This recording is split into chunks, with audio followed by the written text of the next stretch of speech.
Friends, welcome to our channel. Brahmamudi serial 30th సెప్టెంబర్న ఏమేం జరగబోతుందో highlights తెలుసుకుందాం.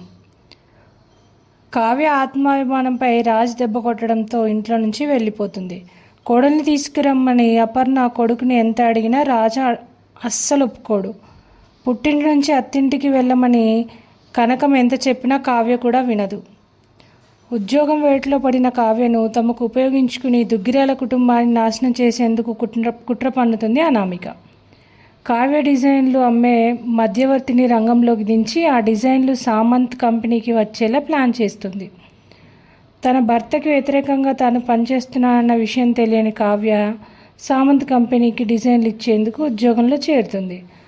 రాజా ఆలోచనలో మునిగి తేలుతూ ఎట్టకేలకు డిజైన్లు వేస్తుంది. కావ్య ఉంటే మనకు అవార్డు వస్తుందని అపర్ణ సుభాష్ చెప్పినా రాజ్ మాత్రం అవార్డైనా వదులుకుంటాను కానీ కళావతిని తీసుకురాను అని చెప్పేస్తాడు.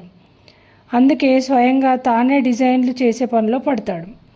నగల డిజైన్లు ఇంకా రాలేదా అని సామంత్ కంగారు పడుతుందే. వస్తాయిలే అంటుంది అనామిక. మేనేజర్ కూడా లోపలే ఉంటాడు. ఇంతలో ఆ రూమ్లోకి ఎంట్రీ ఇస్తుంది కావ్య.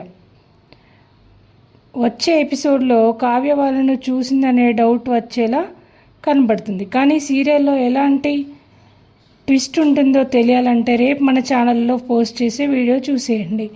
ఈ వీడియో మీకు నచ్చితే లైక్ చేయండి. ఇలాంటి మరిన్ని సీరియల్ అప్డేట్స్ కోసం వెంటనే మన ఛానల్ని సబ్స్క్రైబ్ చేసుకోండి. Thank you.